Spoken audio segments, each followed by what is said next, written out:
Hi everyone, আজকে আমাদের ভিয়েতনামের ফার্স্ট ডে। চলো আজ আমরা হালংবে থেকে ঘুরে আসি। তো আজকে আমরা যাব হালংবের তিনটে জায়গা, সানসট কেভ, লুয়ন কেভ আর ক্যাটবা আইল্যান্ড। হালংবে হলো ইউনেস্কো হেরিটেজ সাইট, যেখানে 18,000 বছর পুরনো লাইমস্টোনের পাহাড় রয়েছে। আজকে আমরা হানয় থেকে হালংবে যাব, যেটা মোটামুটি 180 কিলোমিটার দূরে।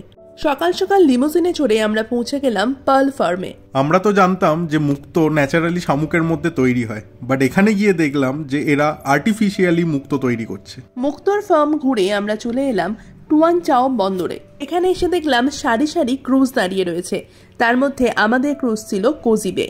ক্রুজে ওঠা মাত্রই আমাদের ওয়েলকাম ড্রিঙ্কস দেওয়া হলো, বাট যেটা ছিল ঠান্ডা একটা চা। তারপরে দেখি সারি সারি খাবারের অ্যারেঞ্জমেন্ট রয়েছে, প্রায় 70 রকমের বেশি খাবার এখানে ছিল। আমরা একটু একটু করে সবকিছুই ট্রাই করলাম, বাট এখানেও সৌম্য বিরিয়ানি না পেয়ে হতাশ হয়ে পড়েছিল। আমাদের ক্রুজটা ছিল ডাবল ডেকার ক্রুজ, যার সানডেক থেকে ভিউটা আলাদাই সুন্দর। হালংবের এই ভিউ এনজয় করতে করতে আমরা পৌঁছে গেলাম সানসট কেভ। সানসট কেভ হলো হালংবের 60খানা কেভের মধ্যে সব থেকে বড় কেভ, যেটা ফ্রেঞ্চরা ডিসকভার করেছিল 1901 সালে, যখন তারা ভিয়েতনাম ক্যাপচার করতে এসেছিল। এই কেভের মধ্যে বিভিন্ন ধরনের আলো দিয়ে একটা মোহময় পরিবেশের সৃষ্টি করা হয়েছে। আমাদের মনে হচ্ছিল আমরা যেন 1000 বছর পুরনো কোনো সভ্যতা চোখের সামনে দেখতে পাচ্ছি। সানসট কেভ দেখে আমরা চলে এলাম লুয়ান কেভ।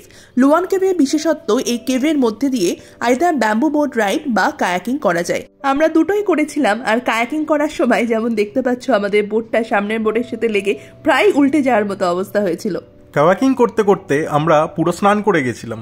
তারপরেও এক্সাইটমেন্টে চক করে ভেজা জামা কাপড়েই আমরা রওনা দিলাম আমাদের নেক্সট ডেস্টিনেশন ক্যাটবা আইল্যান্ড, যেখানে একটা ভিউ পয়েন্ট আছে। হাইকিং করে গিয়ে সেখান থেকে পুরো হালংবের ভিউটা দেখা যায়। হাইকিং ছাড়াও তোমরা এখানে সুইমিংও করতে পারো। আমরা সুইমিং করিনি, আমরা নিজেদের মতো টাইম স্পেন্ড করে এখানে সানসেট দেখে কিছু টুকটাক খাবার দাবার খেয়ে ফিরে গিয়েছিলাম আমাদের ক্রুজে। সন্ধ্যেবেলা সানডেকে আমাদের একটা ক্রুজ পার্টি অ্যারেঞ্জ করা হয়েছিল, যেখানে ওরা সার্ভ করেছিল ভিয়েতনামিজ ওয়াইন। আমরা ভিউ এনজয় করছিলাম, হঠাৎ আমাদের ট্যুর গাইড টিমটাম বিভিন্ন দেশের লোকেদের তাদের নিজেদের নাচ দেখাতে বললো। আমি যেহেতু অনেকটা প্রভুদেবার মতো নাচি, তাই আমি ভাবলাম নেচে লাভ নেই, আমি ভিডিওই বানাই।